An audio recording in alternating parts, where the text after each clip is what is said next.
Welcome to Arcs, a sci-fi strategy board game in which you are the leader of a spacefaring society surviving at the edge of the galaxy, battling against 1 to 3 other players. The winner? The player with the most victory points after reaching a set threshold of points, which can change depending on how many players there are. This game is cutthroat, and if you want to win, you need to amass victory point conditions without leaving yourself open for a ruthless raid or a counterattack from your opponents. Nobody's safe. But anyway, I'm getting ahead of myself. So how is this game played? This game is played over 5 chapters, and in each chapter, players will play through rounds until they run out of cards in hand. To begin a round, the player with the initiative plays a lead card, and then they can take 1 action per pip on that card in its top left corner. So for example, this card has 4 pips, so it lets you take 4 actions. Next, each player in clockwise order takes a turn, and they have 3 options to choose from. Surpass. Play an action card matching the lead card suit, but with a higher number on it. You may then take 1 action per pip on the card you played. So for example, this card is higher than the lead card, so you get to take 2 actions. Pivot. Play any card that does not match the lead suit. You may take 1 action on your played card, regardless of how many pips it has. And lastly, copy. Play any action card face down, and then you can take 1 action of the lead card. And remember, when I'm talking about the lead card, I'm talking about the card the first player put down. The cards the other players play after them have no bearing on your options. Now let's say you want to become the first player next round. If you do, you can do something what's called seizing the initiative. If no one else has already seized it, you can play an action card face down along with your first card and ignore its actions, and this will give you the initiative. Or you can surpass with a 7 card, which is only present in 4-player games, and that will also seize the initiative. If nobody sees the initiative marker goes to the player who played a card to surpass with the highest number. So for example, since this player played a 6, they would have the initiative starting the next round. Okay, so now it's time to talk about the actions these cards can do. These actions will be listed on every card you play. So for example, a construction card lets you build or repair. So first up we have build. Place a city or starport in an empty slot on a planet with loyal pieces. A loyal piece is just a piece that's the same color as you. So for example, if you were yellow, this ship would be loyal. Or place a ship at a loyal starport. A starport can only build once per turn. And the next action's repair. So ships and buildings in this game effectively have 2 health. So if they take damage, they will become damaged. The repair action lets you repair a damaged ship or building back to full health. The next action is called move. Move any number of loyal ships from one system to one adjacent system. Systems are not considered to be adjacent if this thick line is here. So if you wanted to move from here to here, you'd have to go around with multiple moves like this. And additionally, when you move your ships from a loyal starport, you may take what's called a catapult move.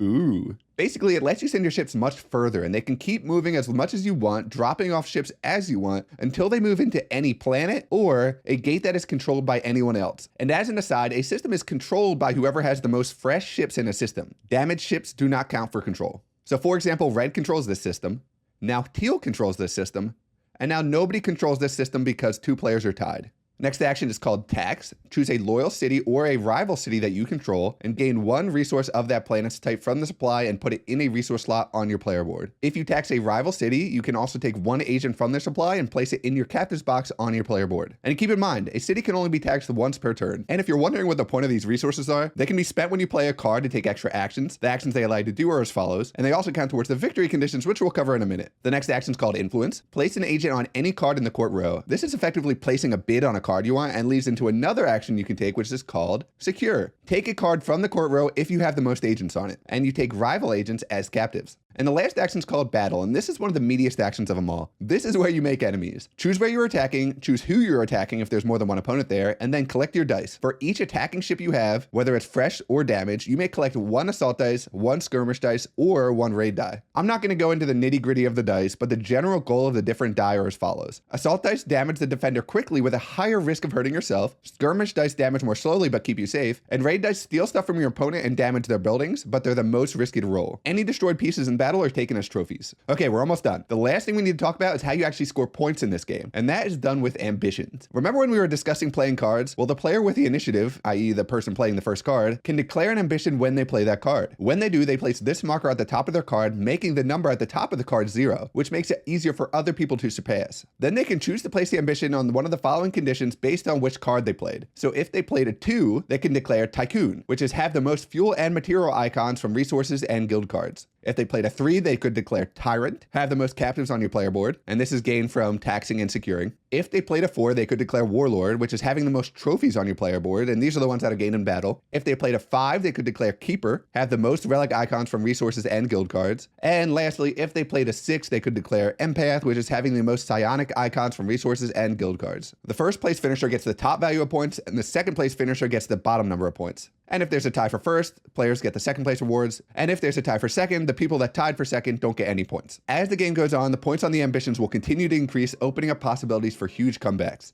The best way to learn any game is by watching it played. Click the link you see right now on screen if you'd like to see a full playthrough of ARX. Thank you so much for watching, and I hope you have a wonderful day.